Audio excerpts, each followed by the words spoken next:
ಬಂಧುಗಳೇ ನಮಸ್ಕಾರ, ಹೇಗಿದ್ರೆ ನೀವೆಲ್ಲರೂ? ನಾನು ಸುಬ್ರಹ್ಮಣ್ಯ ಎಸ್ ಹಂಡಿಗೆ. ಬಂಧುಗಳೇ, ಸದ್ಯ ಇಡೀ ರಾಜ್ಯದ ಗಮನ ಸೆಳೆತಿರುವಂತಹ ಗ್ರಾಮ ಅಂದ್ರೆ ಲಕ್ಕುಂಡಿ ಗ್ರಾಮ. ಆ ಲಕ್ಕುಂಡಿ ಗ್ರಾಮದಲ್ಲಿ ಚಿನ್ನ ಸಿಕ್ಕಂತ ವಿಚಾರಕ್ಕೆ ಸಂಬಂಧಪಟ್ಟ ಹಾಗೆ ಸಾಕಷ್ಟು ಬೆಳವಣಿಗೆ ಆಗ್ತಾ ಇದೆ. ಒಂದಷ್ಟು ಹೈ ಡ್ರಾಮಾಗಳೆಲ್ಲವೂ ಕೂಡ ನಡೀತಾ ಇದೆ. ಅದರ ಆಚೆಗೆ ಖುಷಿಯ ವಿಚಾರ ಏನಪ್ಪಾ ಅಂದ್ರೆ, ಇಲ್ಲಿವರೆಗೂ ಕೂಡ ಬಹುತೇಕರಿಗೆ ಲಕ್ಕುಂಡಿ ಗ್ರಾಮದ ಮಹತ್ವ ಗೊತ್ತಿರಲಿಲ್ಲ. ಆದರೆ ಚಿನ್ನ ಪತ್ತೆಯಾದ ಬಳಿಕ ಜನ ಲಕ್ಕುಂಡಿ ಗ್ರಾಮದ ಬಗ್ಗೆ ಕುತೂಹಲದಿಂದ ಒಂದಷ್ಟು ವಿಚಾರವನ್ನು ತಿಳ್ಕೊಳ್ಳೋಕೆ ಶುರು ಮಾಡಿಕೊಂಡಿದ್ದಾರೆ. ಬಂಧುಗಳೇ, ಲಕ್ಕುಂಡಿ ಗ್ರಾಮ ತನ್ನದೇ ಆದಂತಹ ಐತಿಹಾಸಿಕ ಮಹತ್ವವನ್ನು ಹೊಂದಿದಂತಹ ಗ್ರಾಮ. 9ನೇ ಶತಮಾನದಲ್ಲಿ ಮುನ್ನೆಲೆಗೆ ಬಂದಂತಹ ಗ್ರಾಮ ಅದು. 10ನೇ ಶತಮಾನದ ಸಂದರ್ಭದಲ್ಲಿ ಅಲ್ಲಿ ಟಂಕಸಾಲೆ ಇತ್ತು, ಅಂದ್ರೆ ಚಿನ್ನದ ನಾಣ್ಯವನ್ನ ಮುದ್ರಿಸಲಾಗ್ತಾ ಇತ್ತು. ಕಲ್ಯಾಣ ಚಾಲುಕ್ಯರು ಆ ಭಾಗವನ್ನ ಆಳುವಂತಹ ಸಂದರ್ಭದಲ್ಲಿ ಅತ್ಯಂತ ಶ್ರೀಮಂತ ಗ್ರಾಮ ಆಗಿತ್ತು ಅದು. ಅಂದ್ರೆ ಈಗ ಗ್ರಾಮ ಅಂತಿದೀವಿ, ಆ ಸಂದರ್ಭದಲ್ಲಿ ನಗರದ ರೀತಿಯಲ್ಲಿ ಇತ್ತು. ಅತ್ಯಂತ ಪ್ರಮುಖ ಆರ್ಥಿಕ ನಗರ ಅಂತ ಅದು ಕರೆಸಿಕೊಳ್ತಾ ಇತ್ತು. ಅದಾದ ಬಳಿಕ ಅದೇ ಲಕ್ಕುಂಡಿ ಗ್ರಾಮವನ್ನ, ಅಂದ್ರೆ ಅಂದಿನ ನಗರವನ್ನ ಹೊಯ್ಸಳರು ಆಳ್ವಿಕೆ ನಡೆಸುವ ಸಂದರ್ಭದಲ್ಲಿ, ಅದರಲ್ಲೂ ಕೂಡ ಬಲ್ಲಾಳ ಆಳ್ವಿಕೆ ಇದ್ದ ಸಂದರ್ಭದಲ್ಲಿ ಅದನ್ನ ಉಪರಾಜಧಾನಿಯನ್ನಾಗಿ ಮಾಡಿಕೊಂಡಿದ್ದರು. ಅದಾದ ನಂತರ ಆ ಭಾಗವನ್ನ ಅದರ ನಡುವೆ ಕಲೆಚೂರರು ಆಳ್ವಿಕೆ ಮಾಡಿದ್ದಾರೆ, ರಾಷ್ಟ್ರಕೂಟರು ಆಳ್ವಿಕೆ ಮಾಡಿದ್ದಾರೆ, ವಿಜಯನಗರ ಸಾಮ್ರಾಜ್ಯದವರು ಕೂಡ ಆಳ್ವಿಕೆಯನ್ನು ಮಾಡಿದ್ದಾರೆ. ಹೆಚ್ಚು ಕಡಿಮೆ 14ನೇ ಶತಮಾನದವರೆಗೂ ಕೂಡ ಅತ್ಯಂತ ಮಹತ್ವವನ್ನ ಹೊಂದಿದ್ದಂತಹ ನಗರ ಅದು. ದಕ್ಷಿಣ ಭಾರತದ ಅತ್ಯಂತ ಪ್ರಮುಖ ನಗರ ಅಂತಲೂ ಕೂಡ ಕರೆಸ್ಕೊಳ್ತಾ ಇತ್ತು. ಈಗ ಮುಂಬೈಯನ್ನು ನಾವು ಹೇಗೆ ವಾಣಿಜ್ಯ ನಗರಿ ಅಂತೀವಿ, ನಂಬೋದು ಬಹಳ ಕಷ್ಟ ಆಗುತ್ತೆ. ಆಗ ಲಕ್ಕುಂಡಿ ನಗರವನ್ನ ವಾಣಿಜ್ಯ ನಗರಿ, ಆರ್ಥಿಕ ನಗರಿ ಎನ್ನುವ ರೀತಿಯಲ್ಲಿ ಕರೆಯಲಾಗ್ತಾ ಇತ್ತು. ಅಷ್ಟರ ಮಟ್ಟಿಗೆ ಆ ನಗರಕ್ಕೆ ಮಹತ್ವ ಇತ್ತು. ಯಾವಾಗ ದಿಲ್ಲಿ ಸುಲ್ತಾನರ ಕಣ್ಣು ಬಿತ್ತೋ, ಅವರು ದಾಳಿಯನ್ನ ಮಾಡ್ತಾರೋ, ಅದಾದ ಬಳಿಕ ಆ ನಗರದ ವೈಭವ ನಶಿಸಿ ಹೋಯಿತು. ಇವತ್ತು ಅದು ಗ್ರಾಮದ ರೂಪವನ್ನು ಪಡೆದುಕೊಂಡಿದೆ. ಒಂದು 2500 ಮನೆ ಇದೆ, ಒಂದು 10,000 ಜನ ಅಲ್ಲಿ ವಾಸ ಮಾಡ್ತಾ ಇದ್ದಾರೆ. ಆ ಭಾಗದ ಜನರಿಗೆ ತಮ್ಮ ಊರಿನ ಮಹತ್ವ ಎಷ್ಟೋ ವರ್ಷದವರೆಗೆ ಗೊತ್ತೇ ಇರಲಿಲ್ಲ. ಆದರೆ ಇತ್ತೀಚೆಗೆ ಅಲ್ಲಿ ಪ್ರಾಚ್ಯ ವಸ್ತುಗಳನ್ನು ಸಂಗ್ರಹಿಸುವಂತ ಒಂದು ದೊಡ್ಡ ಕ್ಯಾಂಪೇನ್ ಅನ್ನು ಮಾಡಲಾಯಿತು. ಆಗ ಗ್ರಾಮದ ಜನರಿಗೆ ಅರಿವಿಗೆ ಬಂತು, ಅಯ್ಯೋ ನಮ್ಮ ಗ್ರಾಮಕ್ಕೆ ಇಷ್ಟೊಂದು ಮಹತ್ವ ಇದೆ, ಐತಿಹಾಸಿಕ ಹಿನ್ನೆಲೆ ಇದೆ ಅಂತ ಹೇಳಿ. ಅದಕ್ಕೂ ಮುನ್ನ ಅಲ್ಲಿ ಶಿಲಾಶಾಸನಗಳೇನು ಪತ್ತೆ ಆಗ್ತಾ ಇದ್ವು, ಅಥವಾ ಈ ಪ್ರಾಚ್ಯ ವಸ್ತುಗಳೇನು ಪತ್ತೆ ಆಗ್ತಿದ್ವು, ಅದನ್ನ ಎಷ್ಟೋ ಜನ ಅಲ್ಲಿ ಬಟ್ಟೆ ಒಗೆಯೋದಕ್ಕೆ ಬಳಸ್ತಾ ಇದ್ರು, ಮನೆ ಎದುರುಗಡೆ ಕಲ್ಲು ರೀತಿಯಲ್ಲಿ ಹಾಕೊಂಡು ಕುತ್ಕೊಳ್ಳೋಕೆ ಬಳಸ್ತಾ ಇದ್ರು. ಅದಾದ ಬಳಿಕ ಜನರಿಗೆ ಅರಿವಿಗೆ ಬಂತು, ಅಥವಾ ಜನ ಜಾಗೃತರಾದ್ರು, ಇಲ್ಲ ನಮ್ಮ ಗ್ರಾಮಕ್ಕೂ ಕೂಡ ಬಹಳ ವಿಶೇಷವಾದಂಥ ಮಹತ್ವ ಇದೆ ಅಂತ ಹೇಳಿ. ಹಾಗೆ ಇನ್ನೊಂದು ವಿಚಾರ ಏನಪ್ಪಾ ಅಂದ್ರೆ, ಆ ಗ್ರಾಮದಲ್ಲಿ ಒಂದು ಕಾಲದಲ್ಲಿ 101 ದೇವಸ್ಥಾನ, 101 ಕೊಳಗಳಿದ್ವು. ಇವತ್ತಷ್ಟು ದೇವಸ್ಥಾನ, ಅಷ್ಟು ಕೊಳಗಳು ಇಲ್ಲದೆ ಇದ್ದರೂ ಕೂಡ ಇವತ್ತು ನಿಮಗೆ ಕಣ್ಣು ಹಾಯಿಸಿದಲ್ಲೆಲ್ಲ ಅಲ್ಲಿ ದೇವಸ್ಥಾನಗಳು ಕಾಣುತ್ತೆ, ಕಣ್ಣು ಹಾಯಿಸಿದಲ್ಲೆಲ್ಲ ನಿಮಗೆ ಕೊಳಗಳು ಸಿಗುತ್ತೆ. ಸಾಧ್ಯ ಆದ್ರೆ ಒಮ್ಮೆ ಆ ಗ್ರಾಮಕ್ಕೆ ಭೇಟಿ ಕೊಡಿ.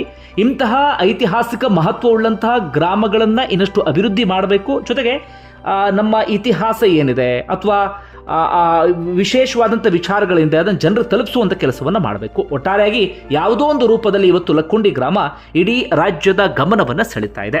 ಈಗ ಈ ಚಿನ್ನದ ವಿಚಾರಕ್ಕೆ ಬರ್ತೀನಿ. ಚಿನ್ನದ ಸುತ್ತ ಒಂದಷ್ಟು ಹೈಡ್ರಾಮಾಗಳೆಲ್ಲವೂ ಕೂಡ ನಡೀತಾ ಇದೆ. ನಾನೇನು ಅಂದ್ಕೊಂಡಿದ್ದೆ ಅಂದರೆ, ಈ ಚಿನ್ನ ಸಿಗ್ತಾ ಇದ್ದ ಹಾಗೆ 2 ದಿನದಲ್ಲಿ ಎಲ್ಲವೂ ಕೂಡ ಮುಗಿದು ಹೋಗಿಬಿಡುತ್ತೆ ಅಂತ. ಏನು, ಆ ಚಿನ್ನವನ್ನು ಕೊಟ್ಟಂಥ ಕುಟುಂಬಕ್ಕೆ ಇಂತಿಷ್ಟು ಪರಿಹಾರ ಅಂತೇಳಿ ಆ ಜಾಗವನ್ನು ವಶಕ್ಕೆ ತೆಗೆದುಕೊಂಡ್ರೆ ಅವರಿಗೆ ಬೇರೆ ಪರ್ಯಾಯ ವ್ಯವಸ್ಥೆಯನ್ನು ಮಾಡಿ ಮನೆಯನ್ನು ಕಟ್ಕೊಡ್ತಾರೆ ಅಂತ ಹೇಳಿ.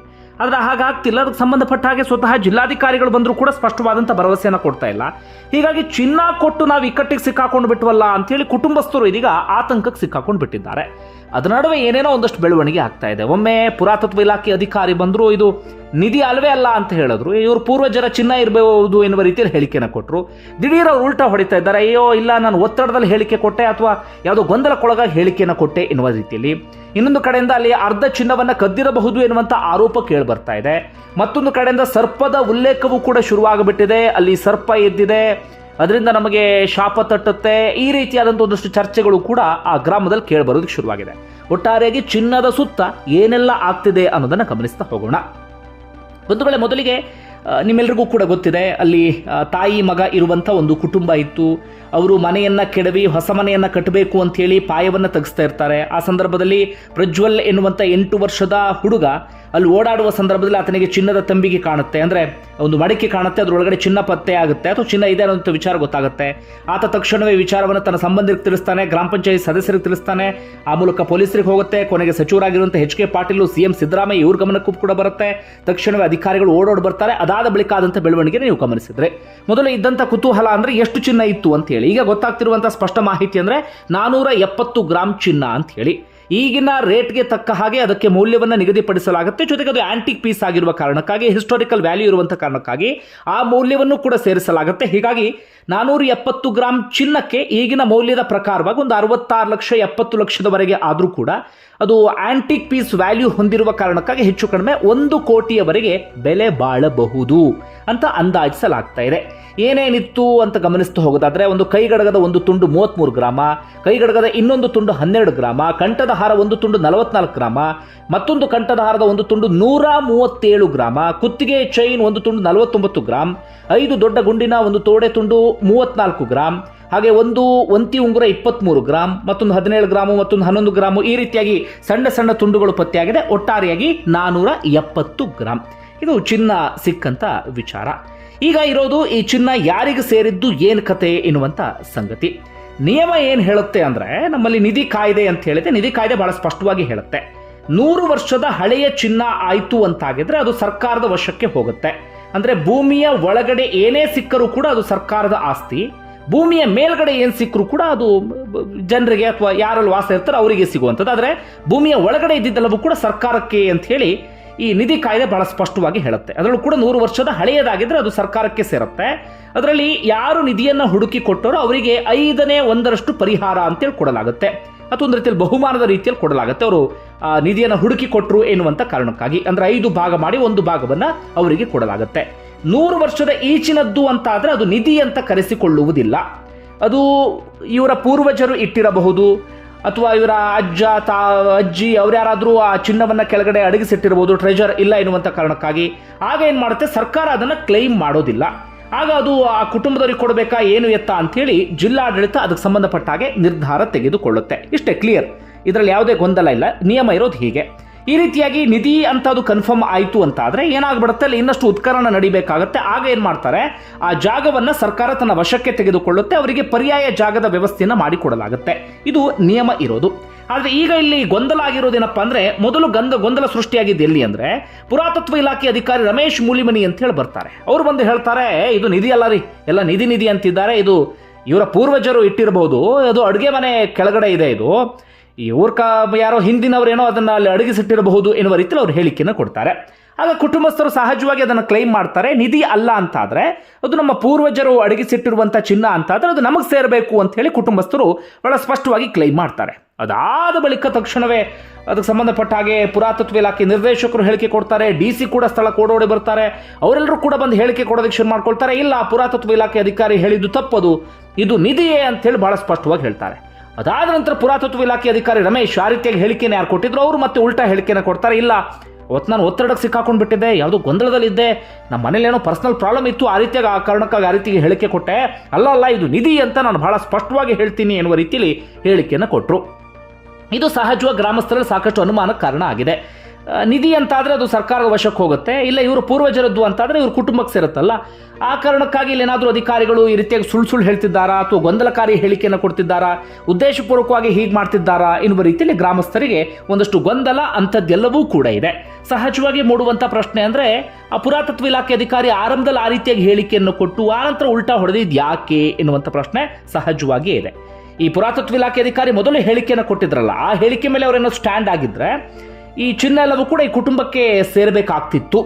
ಆದರೆ ಈಗ ಉಲ್ಟಾ ಹೊಡೆದಂಥ ಕಾರಣಕ್ಕಾಗಿ ಈಗ ಅದರಲ್ಲಿ ಸ್ವಲ್ಪ ಒಂದಷ್ಟು ಬದಲಾವಣೆ ಎಲ್ಲವೂ ಕೂಡ ಆಗುತ್ತೆ.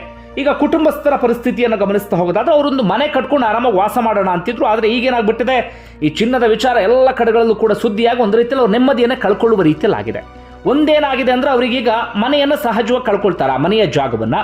ಯಾಕಂದ್ರೆ ಈಗಾಗಲೇ ಜಿಲ್ಲಾಧಿಕಾರಿಗಳು ಸ್ಪಷ್ಟನೆ ಕೊಟ್ಟಿದ್ದಾರೆ, ಆ ಜಾಗವನ್ನು ನಾವು ಅಕ್ವೈರ್ ಮಾಡ್ಕೊಳ್ತೀವಿ, ಅಂದ್ರೆ ನಾವು ವಶಕ್ಕೆ ತೆಗೆದುಕೊಳ್ತೀವಿ, ಅದು ನಿಷೇಧಿತ ಪ್ರದೇಶ ಅಂತ ಘೋಷಣೆ ಮಾಡ್ತೀವಿ. ಅಲ್ಲಿ ಮತ್ತೆ ಉತ್ಖನನ ಕಾರ್ಯ ನಡೆಯುತ್ತೆ. ಉತ್ಖನನ ನಡೆದಾಗ ಏನು ಸಿಕ್ಕಿಲ್ಲ ಅನ್ನೋದು ಕನ್ಫರ್ಮ್ ಆಯಿತು ಅಂದ್ರೆ ಮಾತ್ರ ಆ ಜಾಗವನ್ನು ಅವರ ವಶಕ್ಕೆ ವಾಪಸ್ ಕೊಡ್ತೀವಿ ಎನ್ನುವ ರೀತಿಯಲ್ಲಿ. ಈಗ ಆ ಕುಟುಂಬಸ್ಥರಿಗೆ ನಾವು ಬೇಗ ಮನೆ ಕಟ್ಕೊಂಡು ಆರಾಮಾಗಿ ವಾಸ ಮಾಡೋಣ ಅಂತ ಅನ್ಕೊಂಡ್ಬಿಟ್ಟಿದ್ರಲ್ಲ, ಈಗ ಅವರು ಗೊಂದಲಕ್ಕೆ ಸಿಕ್ಕಾಕೊಂಡು ಬಿಟ್ಟಿದ್ದಾರೆ. ಈಗ ಸರ್ಕಾರದ ವಶಕ್ಕೆ ಹೋಗುತ್ತೆ.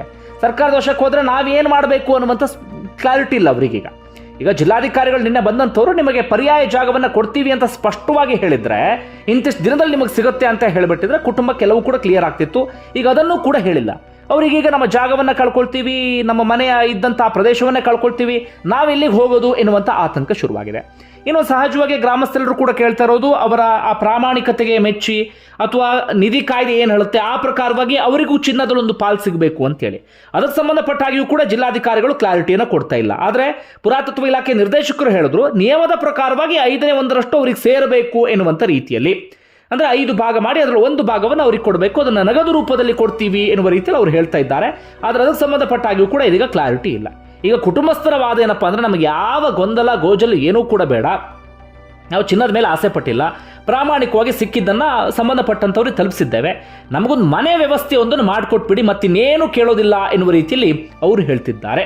ಈಗ ಮನೆಯ ಬಗ್ಗೆ ಅವರಿಗೆ ಸ್ಪಷ್ಟವಾದಂಥ ಒಂದು ಭರವಸೆ ಅನ್ನೋದಕ್ಕಿಂತ ಸ್ಪಷ್ಟವಾಗಿ ಇಂಥದ್ದು ಸಿಗುತ್ತೆ ಅನ್ನೋದು ಅವ್ರಿಗೆ ಬೇಕಾಗಿದೆ. ಆದರೆ ಅಂಥದ್ದು ಇಲ್ಲಿವರೆಗೂ ಕೂಡ ಸಿಗ್ತಾ ಇಲ್ಲ. ಇಷ್ಟು ಆಗಿದೆಯಾ? ಇದರ ಆಚೆಗೆ ಇದೀಗ ಅಲ್ಲಿ ಚಿನ್ನ ಕದ್ದಂಥ ಆರೋಪವೂ ಕೂಡ ಕೇಳಿ ಬರ್ತಾ ಇದೆ. ಆ ಹುಡುಗ ಚಿನ್ನವನ್ನು ಒಪ್ಪಿಸಿದ್ನಲ್ಲ, ಆತನ ಚಿಕ್ಕಪ್ಪ ಇದೀಗೊಂದು ಹೇಳಿಕೆಯನ್ನು ಕೊಟ್ಟಿದ್ದಾರೆ. ಆ ಹುಡುಗನನ್ನ ಗ್ರಾಮ ಪಂಚಾಯತಿ ಸದಸ್ಯ ಒಬ್ರು ಆ ಚಿನ್ನದ ತಂಬಿಗೆ ಸಮೇತ ಒಂಟಿಯಾಗಿ ಅವ್ರ ಮನೆ ಕರ್ಕೊಂಡು ಹೋಗಿದ್ರು. ನಾವು ಮೊದಲು ನೋಡಿದಾಗ ತಮಗೆ ತುಂಬ ಚಿನ್ನ ಇತ್ತು, ಆದರೆ ಅದಾದ ಬಳಿಕ ಒಂದು ಅರ್ಧ ಕಾಣಿಸ್ತಾ ಇಲ್ಲ. ಹೀಗಾಗಿ ಅಲ್ಲೇನೋ ಗ್ರಾಮ ಪಂಚಾಯತಿ ಸದಸ್ಯ ಅದನ್ನು ಎತ್ಕೊಂಡಿರುವಂಥ ಸಾಧ್ಯತೆ ಇದೆ, ಅದಕ್ಕೆ ಸಂಬಂಧಪಟ್ಟಾಗ ತನಿಖೆ ಆಗಬೇಕು ಅಂತ ಅವರು ಕೂಡ ಇದೀಗ ಹೇಳೋದಕ್ಕೆ ಶುರು ಮಾಡ್ಕೊಂಡಿದ್ದಾರೆ. ಇನ್ನು ಗ್ರಾಮದ ಹಿರಿತಲೆಗಳ ಅಭಿಪ್ರಾಯ ಬೇರೆನೇ ಇದೆ. ಅಲ್ಲಿ ಸರ್ಪ ಕಾಣಿಸ್ಕೊಳ್ತಾ ಇದೆ ಅಥವಾ ಅಲ್ಲಿ ಸರ್ಪ ಎದ್ದಿದೆ, ಯಾರಿಗಾದರೂ ಈ ರೀತಿಯಾಗಿ ಹಳೆಯ ನಿಧಿ ಸಿಕ್ಕರೆ ಅವ್ರಿಗೆ ಒಳ್ಳೆಯದಾಗೋದಿಲ್ಲ. ಹೀಗಾಗಿ ಈ ಕುಟುಂಬದವರಿಗೆ ನಿಧಿಯೂ ಬೇಡ, ನಿಧಿಯ ಪರಿಹಾರವೂ ಬೇಡ, ಏನೂ ಕೂಡ ಬೇಡ, ಅವರಿಗೊಂದು ಮನೆಯ ವ್ಯವಸ್ಥೆ ಅನ್ನೋದನ್ನು ಮಾಡಿಕೊಟ್ಟು ಬಿಡಿ, ಈ ನಿಧಿಗೂ ಈ ಕುಟುಂಬಕ್ಕೂ ಸಂಬಂಧನೇ ಇಲ್ಲ, ಅದಕ್ಕೆ ಸಂಬಂಧಪಟ್ಟಾಗ ಇವರಿಗೆ ಏನೂ ಕೊಡೋದು ಬೇಡ ಅಂತ ಹೇಳಿ ಗ್ರಾಮದ ಹಿರಿಯರು ಒಂದಷ್ಟು ಈ ರೀತಿಯಾದಂಥ ಮಾತನ್ನು ಹೇಳ್ತಿದ್ದಾರೆ. ಒಟ್ಟಾರೆಯಾಗಿ ಚಿನ್ನದ ಸುತ್ತ ಸಾಕಷ್ಟು ಚರ್ಚೆ ನಡೀತಾ ಇದೆ. ಬಂಧುಗಳೇ, ನಿಮಗೆ ಅನಿಸ್ತದೆ ಕಮೆಂಟ್ ಬಾಕ್ಸಲ್ಲಿ ಮೆನ್ಷನ್ ಮಾಡಿ. ಧನ್ಯವಾದ ವಿಡಿಯೋ ನೋಡಿದ್ದಕ್ಕಾಗಿ.